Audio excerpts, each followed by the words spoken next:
ونعوذ بالله من شرور أنفسنا ومن سيئات أعمالنا من يهده الله فلا مضل له ومن يضلل فلا هادي له وأشهد أن لا إله إلا الله وحده لا شريك له وأشهد أن محمدا عبده ورسوله يا أيها الذين آمنوا اتقوا الله حق تقاته ولا تموتن إلا وأنتم مسلمون يا أيها الناس اتقوا ربكم الذي خلقكم من نفس واحدة وخلق منها زوجها وبث منهما رجالا كثيرا ونساء واتقوا الله الذي تساءلون به والأرحام إن الله كان عليكم رقيبا يا أيها الذين آمنوا اتقوا الله وقولوا قولا سديدا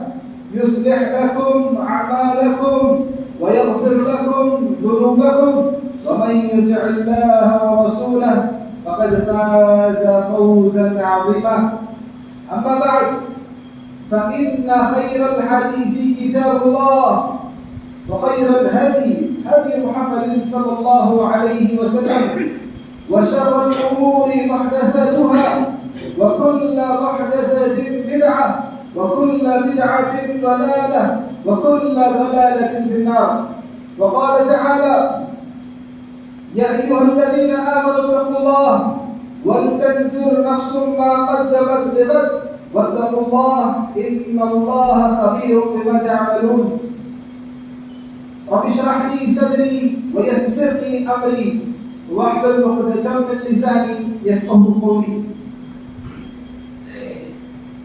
محترم حضرات، ہر قسم کی تعلیم، پڑھائی، کبریائی، انتہا درجے کی شان، عزت و مرتبت سب اللہ رب العالمین کے لیے لائق ہیں، زیبا ہیں، سزاوار ہیں.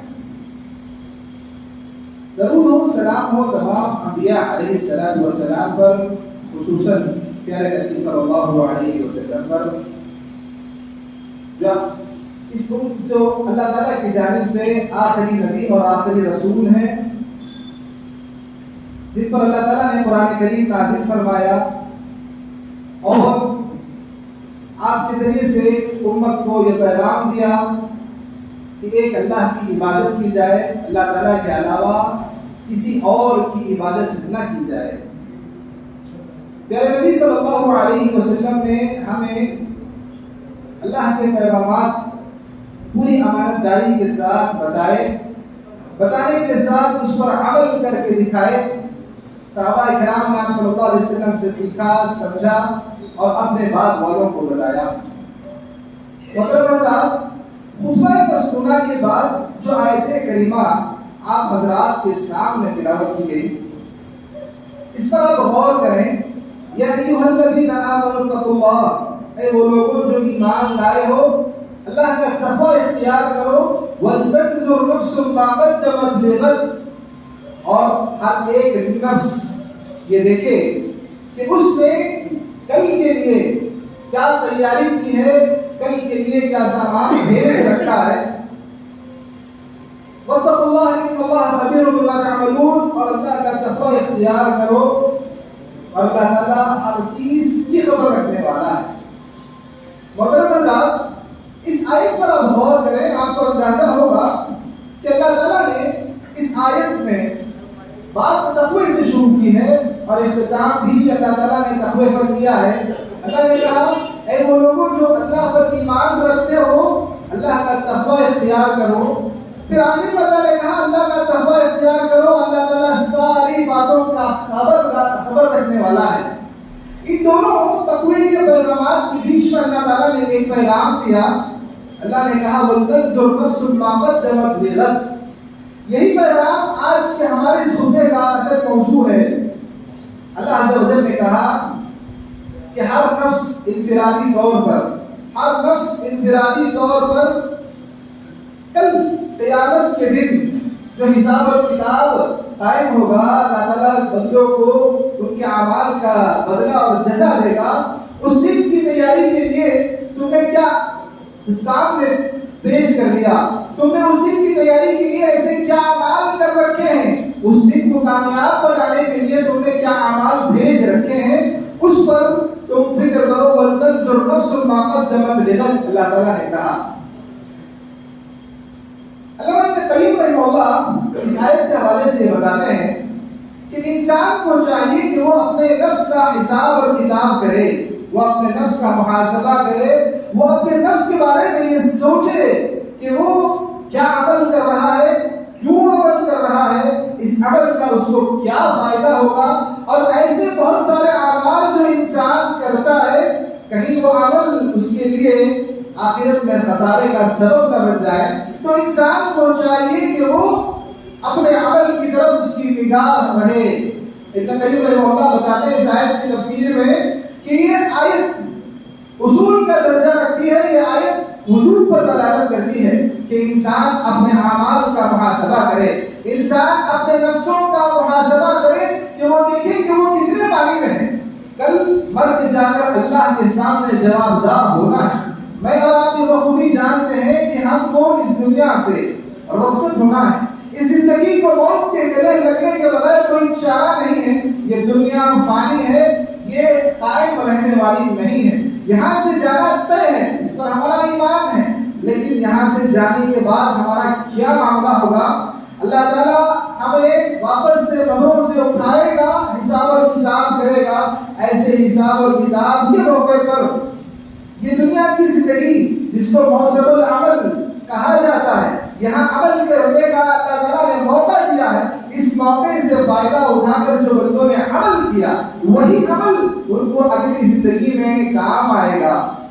امام ابن قیم رحمہ اللہ نے بتایا کہ ہر انسان کو اپنے طور پر اپنی نفسوں کا محاسبہ کرنے کی ضرورت ہے. سب سے پہلے میں آپ کو یہ سمجھانا چاہتا ہوں کہ محاسبہ نفس کیا چیز ہے. امام ماوردی رحمہ اللہ یہ بتاتے ہیں کہ انسان دن کے اجالے میں یا رات کی تاریکی میں جو بھی عمل کرتا ہے ہر اس عمل پر غور کرے, دیکھے کہ یہ میرا عمل خیر سے متعلق ہے یا یہ میرا عمل گناہ سے تعلق رکھتا ہے. ہر اس عمل پر بندہ غور کرے, اگر وہ اپنے عمل کو اچھا پاتا ہے تو اس پر قائم رہے. اس جیسے دوسرے اعمال کو بجا لانے کی اللہ تعالیٰ سے توفیق مانگے, اور وہیں جب انسان کو یہ محسوس ہو کہ یہ عمل اس کا گناہ کا ہے, یہ عمل اس کو گمراہی کی طرف لے جانے والا ہے, تو ایسے سارے اعمال سے اس بندے کو پناہ مانگنی چاہیے, اس سے دور رہنے کی ضرورت ہے. حضرات علماء اکرام نے اس محاسبے کو دو انداز میں تقسیم کیا ہے. ایک محاسبہ وہ جو انسان عمل کرتا ہے اس سے پہلے کرتا ہے, ایک محاسبہ وہ جو انسان عمل کرنے کے بعد کرتا ہے. اب وہ اعمال جو بندہ ابھی نہیں کیا ہے اس سے پہلے بھی نفس کا محاسبہ کیا جا سکتا ہے. نفس کا حساب کام کرنے سے پہلے بھی کیا جا سکتا ہے کہ میں یہ کام کیوں کر رہا ہوں, میرا یہ عمل میں کس لیے کر رہا ہوں, اس کے لیے کر رہا ہوں, اس سے مجھے کیا فائدہ ہوگا, اس سے امت مسلمہ کو کیا فائدہ ہوگا. کہیں یہ عمل ایسا تو نہیں جس کو مسلمین نشانی کے طور پر بنائے, اور یہ عمل ایسا تو نہیں کہ جس کے ذریعے سے مسلمانوں کی ذلت کا سبب بنے. کہیں یہ عمل ایسا تو نہیں کہ جو میرے ایمان کو, میری دنیا کو, میری آخرت کو برباد کرنے والا نہیں ہے. انسان کو عمل کے اپنا نفس کا محاسبہ عمل سے پہلے بھی اور عمل کے بعد بھی دونوں انداز سے انسان کر سکتا ہے, اور دونوں انداز سے کرنا چاہیے. حضرات شریعت اسلام میں حساب اور کتاب کی اہمیت پر بہت ساری آیتیں دلالت کرتی ہیں کہ انسان اپنے نفس کا محاسبہ کرے. آپ کو میں اس انداز سے سمجھانا چاہتا ہوں کہ دنیا میں جو لوگ رہتے بستے ہیں وہ اپنے گزر و معاش کے لیے تجارت کرتے ہیں, وہ اپنے گزر و معاش کے لیے کہیں پر نوکری کرتے ہیں, کسی نہ کسی انداز سے مال کمانے کے لیے انسان تک و دو اور کوشش کرتا ہے. تو آپ یہاں پر اندازہ لگائیں کہ جو ہم کوشش کرتے ہیں اس کوشش میں ہم اپنا کاروبار لگائے ہیں, ایک فیکٹری کھولے ہیں, ایک ہوٹل کھولے ہیں, ایک ہاسپٹل کھولے ہیں, کچھ بھی کاروبار کوئی بھی انسان جب کرتا ہے تو اس کا محاسبہ کرتا ہے, اس کا حساب و کتاب رکھتا ہے کہ مجھے یہاں پر کتنے پیسے انویسٹ کرنے ہیں, میں نے یہاں پر کتنے پیسے لگائے ہیں, مجھے نقصان ہو رہا ہے تو نقصان کیوں ہو رہا ہے, اس نقصان سے بچنے کے احتیاطی تدابیر کیا ہیں, اس کو اپنانا چاہیے. اس انداز سے انسان سوچتا ہے, لوگوں سے مشورے کرتا ہے, نالج حاصل کرتا ہے, بہت سارے تدابیر اختیار کرتا ہے. تو جب انسان اس فانی اور غارت ہونے والی دنیا کے لیے اتنا سب کچھ کرتا ہے، محاسبہ کرتا ہے اپنی تجارتوں کو آگے بڑھانے کے لیے. ایک انسان، ایک لڑکا جب 25-30 سال کا ہوتا ہے تو وہ اپنی زندگی میں ایک ہدف اور ایک ٹارگٹ لے کے چلتا ہے کہ مجھے زندگی کے اس مرحلے میں پہنچنے کے بعد شادی کرنی ہے. اس مرحلے تک پہنچنے کے لیے مجھے اپنے آپ کے اندر یہ ساری صلاحیتوں کا جانکار اور خوبی رکھنے والا بنانا ہوگا. میرے پاس اتنا پیسہ ہونا چاہیے، میرے اکاؤنٹ میں اتنا بیلنس ہونا چاہیے. اس انداز کی تیاری ہر لڑکا ہر نوجوان کرتا ہے. جو نہیں کرتے ان کے بڑے ان کو اس بات کی تعریف دیتے ہیں. لیکن مجھے اور آپ کو جو سمجھنا ہے یہاں پر آج کے اس خطبے میں صرف یہی ہے کہ جب اس دنیا کے فانی ہونے پر ہم کو ایمان ہے اور اس فنا ہونے والی دنیا پر جب ہم اپنا اتنا حساب اور کتاب کرتے ہیں تو آخرت کی وہ زندگی جو لازوال ہے، جو کبھی ختم نہیں ہوگی، ایسی زندگی جس میں ہمیشہ رہنا ہے، جس میں کبھی موت نہیں آتی، اس زندگی کے لیے مجھے اور آپ کو کتنا حساب کرنا چاہیے. اس زندگی کو کامیاب بنانے کے لیے اس زندگی میں ہم کو کتنا خیال رکھنا چاہیے. ہمارے ہر اس لمحے کا، ہر اس پل کا اللہ تعالیٰ سے ہمارا حساب و کتاب ہوگا. ان ساری باتوں کا مجھے اور آپ کو خیال رکھ کر اگلی زندگی کی تیاری کرنی چاہیے. پیارے نبی صلی اللہ علیہ وسلم کی زندگی آپ پڑھ کر دیکھیں، صحابہ اکرام کی زندگی آپ پڑھ کر دیکھیں، ہر موڑ پر آپ کو نفس کا محاسبے کی تعلیم اجاگر لگے گی. آپ کو سامنے کھل کر آئے گی کہ اللہ تعالیٰ نے پیارے نبی کو، اللہ تعالیٰ نے صحابہ اکرام کو جس انداز سے قرآن کی آیتوں سے وہ لوگ علم حاصل کرتے تھے، جس انداز سے قرآن کی تعلیمات کو وہ سمجھ کر اس دنیا کی زندگی کو، فنا ہونے والی زندگی کو، غفلت میں پڑنے والی زندگی سے فائدہ اٹھانے کے لیے جو کوششیں کرتے تھے، آپ ان کی زندگی کا مطالعہ آپ کر کے دیکھیں. حضرت عمر رضی اللہ تعالیٰ عنہ ایک مرتبہ انس بن مالک رضی اللہ تعالیٰ عنہ کہتے ہیں کہ میں حضرت عمر رضی اللہ تعالیٰ عنہ کے ساتھ تھا، ہم لوگ چلے جا رہے تھے. ایک بات آیا تو حضرت عمر رضی اللہ تعالیٰ عنہ نے کہا کہ مجھے اپنے حاجت کے لیے جانا ہے. تھوڑا کنارے ہوئے تو میں نے یہ سمجھا کہ حضرت عمر اپنی کسی حاجت پوری کرنے کے لیے گئے. تو حضرت عمر رضی اللہ تعالیٰ عنہ دیوار کے اس پار کھڑے ہو گئے اور کہنے لگے، اے عمر تو امیر المؤمنین بن چکا ہے، تو امیر المؤمنین کہتا ہے اپنے آپ کو، تجھے اللہ سے ڈرنے کی ضرورت ہے، تجھے اپنے اعمال کا محاسبہ کرنے کی ضرورت ہے. اگر تو اپنے نفسوں کا محاسبہ نہیں کرے گا، تو اگر اپنے اعمال کا جائزہ نہیں لے گا تو کل قیامت کے دن اللہ تعالیٰ کے پاس عذاب بھگتنے کے لیے تیار ہوگا. حضرت عمر اپنے آپ کو اس طرح کی تلقین کر رہے ہیں، اپنے آپ کا محاسبہ حضرت عمر اس انداز سے کر رہے ہیں، تو مجھے اور آپ کو اپنے نفسوں کا کتنا جائزہ لینے کی ضرورت ہے. میں اور آپ بھی جانتے ہیں کہ یہ دنیا فنا ہونے والی دنیا ہے. اللہ تعالیٰ نے کہا وَاتَّقُوا يَوْمًا تُرْجَعُونَ فِيهِ إِلَى اللَّهِ، اس دن کے لیے جس دن تم کو جمع کیا جائے گا اس دن سے ڈرو. اللہ تعالیٰ کے پاس تم کو جمع کیا جائے گا، پھر تمہارا حساب و کتاب ہوگا. وَلَا يُظْلَمُونَ، اور تم پر رتی برابر ظلم نہیں کیا جائے گا. ایسی زندگی جہاں مرنے کے بعد اٹھایا جانا ضروری طے ہے. اور اللہ تعالیٰ نے یہ بھی بیان فرمایا کہ جب انسان مر جائے گا اللہ تعالیٰ اس کو اٹھائے گا، حساب اور کتاب محشر میں اللہ جمع کرے گا، حساب اور کتاب قائم کیا جائے گا. ایک ترازو انصاف کا ایسا رکھا جائے گا جس پر رتی برابر ظلم نہیں کیا جائے گا. انسان کے ساتھ اللہ تعالیٰ نے کہا وَنَزَعُ الْمَوَازِينَ الْقِسْطَ لِيَوْمِ الْقِيَامَةِ فَلَا تُظْلَمُ نَفْسٌ شَيْئًا وَإِنْ كَانَ مِثْقَالَ حَبَّةٍ مِّنْ خَرْدَلٍ. اللہ تعالیٰ نے کہا کہ رائے کے دانے کے برابر بھی کسی پر کوئی ظلم نہیں کیا جائے گا.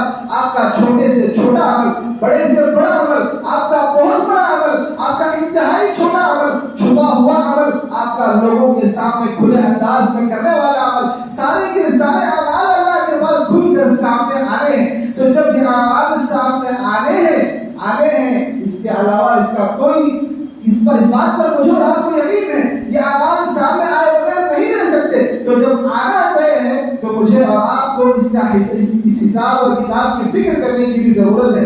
اس حساب کو دینے کے لیے اس سے پہلے اپنے نفسوں کا حساب کرنے کی ضرورت ہے. اسی لیے حضرت عمر رضی اللہ تعالیٰ عنہ کہا کرتے تھے حاسبوا قبل ان تحاسبوا، تم لوگ اپنا حساب کرو اس سے پہلے کہ تمہارا حساب لیا جائے، تم کو حساب دینے کی ضرورت پڑ جائے اس سے پہلے تم اپنے نفسوں کا حساب کرو. وزنوا انفسکم، اور اپنے نفسوں کو تولو، یہ دیکھو کہ تم کتنے وزنی ہو، تمہارے اندر اللہ تعالیٰ نے کتنے نیک اعمال ڈالے ہیں، تم کتنے نیک ہو. تم اپنے نفسوں کا موازنہ کرو قبل ان تحسنوا، اس سے پہلے کہ تم کو تولا جائے، تمہارے اعمال کو ناپا جائے، اس سے پہلے تم اپنے اپنے نفسوں کا محاسبہ کرو فَإِنَّهُ أَهْوَنُ عَلَيْكُمْ، کیونکہ یہاں حساب کرنا تمہارے لیے آسان ہے. اگر تم اس حساب میں کامیاب ہو جاؤ گے تو کل کے دن کا جو حساب ہوگا تو تمہارے لیے اس میں سہولت ہوگی. پیارے نبی صلی اللہ علیہ وسلم کی زندگی مجھے اور آپ کو یہ بتاتی ہے کہ اللہ کے نبی صلی اللہ علیہ وسلم کے اپنے پچھلے سارے گناہ معاف تھے، لیکن آپ صلی اللہ علیہ وسلم جس قدر عبادت کرتے تھے اللہ تعالیٰ کی، میں اور آپ بخوبی جانتے ہیں. حضرت ابوبکر صدیق رضی اللہ تعالیٰ عنہ ایک مرتبہ اپنی زبان اپنے ہاتھوں سے پکڑ کر اپنی زبان سے مخاطب ہے، کہتے ہیں کہ یہ زبان مجھے ہلاکت میں ڈال سکتی ہے. یہ عمل حضرت ابوبکر صدیق رضی اللہ تعالیٰ عنہ کا ان کی محاسبہ نفس پر دلالت کرتا ہے. وہ اپنا کتنا زیادہ حساب اور کتاب کرتے تھے. اللہ کے نبی صلی اللہ علیہ وسلم نے کہا من کان یؤمن باللہ والیوم الآخر، وہ بندہ جو اللہ پر اور قیامت کے دن پر ایمان رکھتا ہے فلیقل خیرا او لیصمت، اس کو چاہیے وہ بھلی بات کہے یا خاموش رہے. اللہ کے نبی صلی اللہ علیہ وسلم کی تعلیم کتنی آسان اور واضح تعلیم ہے کہ انسان کو چاہیے کہ وہ بھلی بات کہے یا خاموش رہے. اس حدیث پر عمل کیسے ممکن ہے؟ اس حدیث پر عمل تبھی ممکن ہے جب آپ اپنے نفسوں کا حساب کریں گے. جب آپ اپنے نفسوں کا حساب کریں گے کہ آپ کی زبان سے کیا الفاظ نکل رہے ہیں، جب آپ اپنی زبان کے نکلے ہوئے الفاظ کو تولیں گے، ناپیں گے، تبھی آپ کو معلوم پڑے گا کہ بھلائی کیا ہے، برائی کیا ہے، آپ کی زبان سے حق کیا نکلا ہے، آپ کی زبان سے باطل کیا نکلا ہے، آپ کی زبان سے جھوٹ یا گالی کیا نکلی ہے. تبھی آپ کو اندازہ ہوگا جب آپ اپنے نفسوں کا محاسبہ کریں گے. اس طرح کی بہت ساری تعلیمات ہیں جو اس بات پر دلالت کرتی ہیں کہ انسان کو اپنے نفسوں کا محاسبہ کرنا چاہیے. پیارے نبی صلی اللہ علیہ وسلم نے یہ بھی بیان فرمایا الکیس من دان نفسہ، عقل مند چالاک ہوشیار آدمی وہ ہے جو اپنے نفسوں کا محاسبہ کرتا ہے. اور موت کے بعد کی زندگی کے لیے جو بندہ عمل کرتا ہے وہی بندہ اصل میں چالاک اور عقل مند بندہ ہے. موت کے بعد کی زندگی کے لیے جو بندہ عمل کرتا ہے تو اس عمل کو کرنے کے لیے انسان کو چاہیے کہ محاسبہ کرے کہ میں کیا عمل کر رہا ہوں، کیا نہیں کر رہا ہوں، میرا وقت میں نے کیسے برباد کیا، یا میرا وقت کہ کس خیر کے کام میں میں لگاؤں. اس انداز کی جو باتیں نبی صلی اللہ علیہ وسلم نے اپنی امت کو بنائی، اس سے یہی سب سمجھ میں آتا ہے. حضرت عبداللہ بن مسعود رضی اللہ تعالیٰ عنہ کی وہ مشہور حدیث، اس میں بخاری کی حدیث ہے کہ حضرت عبداللہ بن مسعود یہ کہا کرتے تھے کہ انسان مومن، پیارے نبی صلی اللہ علیہ وسلم نے کہا کہ جب مومن گناہ کرتا ہے تو وہ ایسا محسوس کرتا ہے کہ وہ گناہ پہاڑ کے مانند ہے اور قریب ہے کہ اس پر گر جائیں. یہ گناہ پہاڑ کے مانند ہے اور قریب ہے کہ اس پر گر جائیں. تو انسان جب پہاڑ کے برابر اپنے اوپر گرنے والی چیز کو محسوس کرتا ہے، اب ایسا گناہ کر گزرتا ہے، اس گناہ کے کرنے کے بعد وہ یقین رکھتا ہے کہ یہ تو ایک بہت بڑا پہاڑ ہے، یہ تو بہت بڑا بوجھ ہے جو مجھ پر گر گیا. یہ تصور کرنے کا، یہ خیال کرنے کا آپ کو کہاں سے معلوم پڑے گا؟ اسی محاسبہ نفس سے معلوم پڑے گا کہ آپ اگر اپنے نفسوں کا محاسبہ کریں گے تو آپ کے گناہ کے بعد آپ کو اندازہ ہوگا کہ یہ جو میں نے کر دیا، یہ کام جو مجھ سے سرزد ہو گیا، یہ گناہ کا کام تھا، یہ ایسا کام تھا جس سے اللہ تعالیٰ ناراض ہو سکتا ہے، اللہ تعالیٰ کا غضب، اللہ کی لعنت کا مستحق میں بن سکتا ہوں. ایسا بندہ جو ایمان والا ہو اپنے نفسوں کا محاسبہ کرے گا تو وہ جب محاسبہ کرے گا تو یہ محسوس کرے گا کہ یہ گناہ تھا، لیکن یہ گناہ پہاڑ کے برابر ہے، قریب ہے کہ یہ پہاڑ مجھ پر گر جائے.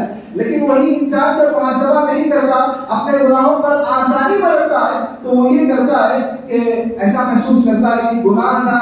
ایک مکھی تھی جو اس کی ناک کے پاس بیٹھی تھی، اس نے اپنے ہاتھ سے اشارہ کیا اور مکھی اڑ کر چلی گئی.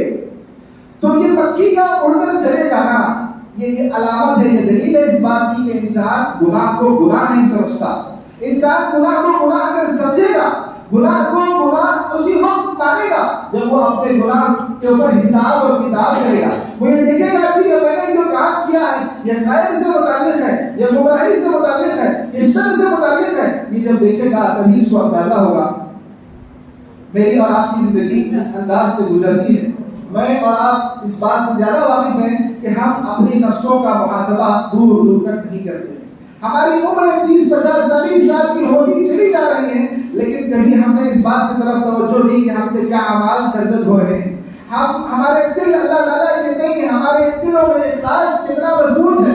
کیا کبھی ہم نے یہ سوچا کہ ہمارے نیت کتنی صاف ہے؟ کیا ہم جو اللہ کے لیے عبادت کرتے ہیں وہ واقعی اللہ کے لیے عبادت ہے، یا پھر یہ عبادت لوگوں کو دکھاوے کے لیے، ریاکاری کے لیے، لوگوں کے قبول کے لیے، لوگوں کی واہ واہی کے لیے جو عبادت کر رہے ہیں یہ وہ عبادت ہے، یا ہماری عبادت خالص اللہ کے لیے ہے؟ ہماری عبادت کرنے کا انداز پر آپ غور کریں، آپ محاسبہ کریں اپنے نفسوں کا۔ ہماری عبادت کرنے کا جو انداز ہے، کیا یہ انداز نبی کا انداز ہے؟ کیا یہ انداز جس کی تعریف نبی صلی اللہ علیہ وسلم نے ہمیں دی ہے؟ ایسی کوئی عبادت ہم کریں، ہم کو اس بات کا حساب اور کتاب کرنے کی ضرورت ہے۔ حساب اور کتاب اور محاسبہ نفس، انسان اپنا حساب کرے۔ یہ محاسبہ نفس اتنی عظیم نیکی ہے کہ اس ایک نیکی کی وجہ سے کئی نیکیاں آپ کو ملیں گی۔ آپ اندازہ لگائیں کہ جب آپ اپنے نفس کا حساب کریں گے تو انسان اپنے نفس کا حساب وہی انسان کرے گا جس کے اندر اللہ کا خوف ہو، جس کے اندر اللہ کا ڈر ہو، جس کے اندر جواب دہی کا احساس ہو۔ وہی انسان اللہ تعالیٰ کے پاس جواب دہ ہونے کے لیے تیاری کے طور پر محاسبہ کرتا ہے۔ تو یہ محاسبہ نفس یہ دلالت کرتا ہے کہ جو بندہ محاسبہ نفس کرتا ہے وہ اللہ تعالیٰ کا خائف ہے، اللہ تعالیٰ کا خوف اس کے دل میں پہلے سے موجود ہے۔ یہ اس بات کی دلیل ہے۔ یہ محاسبہ نفس کرنا اس کی ایک بڑی دلیل، اس کی بڑا ثبوت یا اس کا ایک بڑی نیکی یہ بھی ہے کہ آپ اللہ تعالیٰ کے اوامر کی اطاعت کر رہے ہیں، اللہ تعالیٰ نے جس کام کے کرنے کا حکم دیا ہے آپ وہ کر رہے ہیں۔ پھر اگر آپ اپنے نفسوں کا محاسبہ کریں گے تو آپ کو معلوم پڑے گا کہ آپ کے اعمال میں کیا گناہ ہے، آپ کو اندازہ ہوگا کہ آپ کے اعمال میں کیا گناہ ہے، اور ان گناہوں سے آپ توبہ اور استغفار کرنے کی طرف رجوع کریں گے۔ والذین اذا فعلوا فاحشۃ، وہ لوگ جو گناہ کرتے ہیں جب ان سے کوئی غلطی سرزد ہو جاتی ہے، او ظلموا انفسهم، یا اپنے نفسوں پر ظلم کر لیتے ہیں، ذکروا اللہ تعالیٰ کو یاد کرنے لگتے ہیں، فاستغفروا لذنوبهم، اور اللہ تعالیٰ سے اپنے گناہوں کی استغفار کرنے لگتے ہیں۔ تو آپ اندازہ لگائیں اس بات سے کہ یہ محاسبہ نفس ہم کو استغفار پر آمادہ کر سکتی ہے۔ محاسبہ نفس آپ کو اللہ کی نعمتوں کی پہچان دلا سکتی ہے۔ اگر ہم اپنے نفس کا محاسبہ کریں گے تو ہمارا اس نفس کا محاسبہ کرنا ہمیں یہ پہچان پیدا کرے گی، یہ پہچان زندہ کرے گی کہ جو نعمتیں اللہ نے ہمیں دی ہیں، ہمارے پاس گناہ اللہ کی نعمت ہے، ان نعمتوں پر اگر ہم شکر کریں گے اور اس شکر کے بدلے اللہ تعالیٰ مزید نعمتیں دے گا۔ یہ ساری چیزیں مجھے اور آپ کو اس سے حاصل ہوگی کہ ہم محاسبہ نفس کریں۔ اپنے نفس کا محاسبہ کرنے سے آپ کو یہ بھی حقیقت واضح ہوگی کہ انسان اس زندگی کو غنیمت سمجھے گا، انسان اس زندگی کو غنیمت سمجھے گا، کیونکہ وہ محاسبے کے لیے جب وہ تیاری کرتا ہے اپنے آخرت کی زندگی کے لیے تو وہ یہ دیکھے گا کہ ابھی میرے پاس وقت ہے، ابھی میری موت نہیں آئی ہے، لیکن میری موت سے پہلے اگر میں تیاری کر لوں تو میرے پاس یہ وقت جو ہے یہ غنیمت ہے۔ اللہ تعالیٰ نے اس محاسبہ نفس کے لیے جو بندے احتساب کی نیت سے زندگی گزارتے ہیں، اللہ تعالیٰ کے سامنے جواب دہی کا احساس لے کر زندگی گزارتے ہیں، اللہ کا خوف لے کر جو بندے زندگی گزارتے ہیں، ان کے لیے اللہ تعالیٰ نے 2 جنتوں کا وعدہ کیا ہے۔ اللہ تعالیٰ نے کہا وَلِمَنْ خَافَ مَقَامَ رَبِّهِ جَنَّتَانِ، وہ بندے جو اللہ کا خوف رکھتے ہیں جو بندے اللہ تعالیٰ سے ملاقات کرنے سے ڈرتے ہیں، اللہ کے سامنے کھڑے ہونے سے ڈرتے ہیں، حساب اور کتاب میں کوتاہی ہوگی کیا ہوگا اس کا اندازہ نہیں رکھتے، ایسے بندوں کے لیے اللہ تعالیٰ نے 2 جنتوں کا وعدہ کیا ہے۔ محترم حضرات، باتیں بہت ساری ہیں، آپ اس بات پر توجہ دیں کہ مجھے اور آپ کو محاسبہ نفس کرنے کی ضرورت ہے۔ محاسبہ نفس کے لیے ایسی چیزوں کا، ایسی جگہوں کا، ایسے لوگوں کا ساتھ ہم کو ہونا چاہیے کہ جس کے ذریعے سے یہ محاسبہ نفس کی تحریک ہمارے دل میں مسلسل زندہ ہوتی رہے۔ آپ نیک لوگوں کی صحبت اختیار کریں، ایسے لوگوں کی صحبت اختیار کریں جو آپ کو محاسبہ نفس پر ابھارتی ہوں۔ آپ ایسے لوگوں کے ساتھ اٹھے اور بیٹھے، علمی مجلس میں آپ علمی لوگوں کے ساتھ اٹھے اور بیٹھے۔ حضرت ابوبکر صدیق رضی اللہ تعالیٰ عنہ اور حضرت حذیفہ کا واقعہ ہے، مشہور واقعہ ہے۔ حضرت حذیفہ حضرت ابوبکر صدیق رضی اللہ تعالیٰ عنہ کے پاس آتے ہیں، کہتے ہیں کہ ابوبکر حذیفہ منافق ہو چکا ہے، حذیفہ منافق ہو گیا ہے۔ ابوبکر کہتے ہیں کہ کیا بات ہے، کیسے کہ تم کیا بات کہہ رہے ہو؟ تو وہ کہتے ہیں کہ جب پیارے نبی صلی اللہ علیہ وسلم ہمیں دین کی کوئی بات بتاتے ہیں، جنت اور جہنم کا تذکرہ کرتے ہیں، تو ہم جنت کی نعمتوں کو محسوس کرتے ہیں، ہمارے دلوں میں ایمان تازہ ہو جاتا ہے، تو جس کی وجہ سے ہماری ایمانی کیفیت الگ ہوتی ہے۔ لیکن وہیں ہم نکل کر جب اپنے بیوی بچوں کے پاس جاتے ہیں، جب ہم نکل کر ایسی جگہ جاتے ہیں، کاروبار میں ملوث اور مشغول ہو جاتے ہیں، جائیداد میں کھو جاتے ہیں، تو ہمارے دلوں میں وہ کیفیت نہیں رہتی. تو حضرت ابو بکر صدیق رضی اللہ تعالیٰ عنہ نے جب حضرت حذیفہ سے یہ جملے سنے تو انہوں نے کہا کہ میرے اندر بھی یہی بات ہے, میں بھی اپنے اندر یہی سے محسوس کرتا ہوں جو تم محسوس کر رہے ہو. تو دونوں نبی کریم صلی اللہ علیہ وسلم کے پاس جاتے ہیں تو پیارے نبی صلی اللہ علیہ وسلم کے سامنے یہ پورا معاملہ رکھتے ہیں. تو آپ صلی اللہ علیہ وسلم کو کہتے ہیں کہ اگر تم اسی طرح رہو جس طرح میری مجلس میں رہتے ہو, میری مجلس میں رہنے سے جس طرح تمہارا ایمان زندہ اور تازہ ہوگا, تم کو آخرت کی فکر ستاتی ہے, آخرت میں کامیابی کے لیے تم حریص اور خواہش مند ہوتے ہو, وہ چیز تم کو اپنے گھر بار اور بیوی بچوں کے پاس جانے سے حاصل نہیں ہوتی. تو یہ انسان کی حقیقت ہے. اگر تمہاری وہی کیفیت پہلے والی کیفیت اگر رہے تو تمہارے لیے فرشتے بستروں اور راستوں پر آ کر تم سے مصافحہ کریں گے. تو اس واقعے کو بیان کر کے یہ میں بتانا چاہتا ہوں کہ حضرت حذیفہ, حضرت ابو بکر صدیق رضی اللہ تعالیٰ عنہ کو یہ جو اندازہ ہوا کہ نبی کی مجلس پر رہ کر ہماری کیفیت الگ ہے, ہم اپنے بیوی بچوں کے ساتھ رہتے ہیں تو ہماری کیفیت الگ ہے. تو اس کیفیت کا اندازہ کب ہوگا؟ اسی وقت ہوگا جب آپ اپنے نفسوں کا محاسبہ کریں گے. نفسوں کا محاسبہ انسان کو دنیا میں آخرت میں کامیابی کا راستہ دکھائے گا. دنیا میں خیر و بھلائی اور اللہ تعالیٰ کی نعمتوں کو اور اللہ تعالیٰ کی طرف سے برکتوں کا نزول کا سلسلہ شروع کرے گا, اور وہیں آخرت میں اللہ عز و جل کی طرف سے اس کو بیش بہا قیمتی ایسی عملی اور لافانی جنت ملے گی جس کا کوئی بدل نہیں. مجھے اور آپ کو چاہیے کہ ہم قبروں کی زیارت کریں, ہمارے دلوں میں آخرت کی فکر کو زندہ کریں, اہل علم کی مجلسوں میں اٹھیں بیٹھیں اور ان سے علم حاصل کرنے کی کوشش کریں, جس کی وجہ سے سلف کی زندگیوں کو پڑھیں, نبی کریم صلی اللہ علیہ وسلم کی سیرت کو پڑھیں, کہ جو ہمیں محاسبہ نفس پر ابھارتے ہوں, آخرت کی فکر ہماری دلوں میں زندہ رکھتے ہوں. تو انہی چند باتوں پر اپنی بات اور گفتگو کو ختم کرتے ہوئے اللہ عز و جل سے دعا ہے کہ اللہ تعالیٰ مجھے اور آپ کو کہنے سننے سے زیادہ عمل کی توفیق عطا فرمائے, اپنی نفسوں کا محاسبہ کرنے والا بنائے, آخرت کی تیاری کی فکر کے ساتھ زندگی گزارنے والا بنائے. ہم میں سے جو پریشان حال, مجبور اور لاچار ہیں, بے بس ہیں, اللہ ان کے لیے راستے آسان فرما. جو پریشان حال ہیں, تندرست ہیں, اللہ تعالیٰ ان کے لیے سہولیات عطا فرما. جو ہم میں سے بیمار ہیں ان کے لیے اللہ شفا یابی کے راستے عطا فرما. جو ہم میں سے مر چکے ہیں اللہ تعالیٰ ان کو جنت الفردوس میں اعلیٰ مقام عطا فرما. اقول قولی ھذا استغفر اللہ لي ولكم ولسائر المسلمين من كل ذنب واستغفروه انه هو الغفور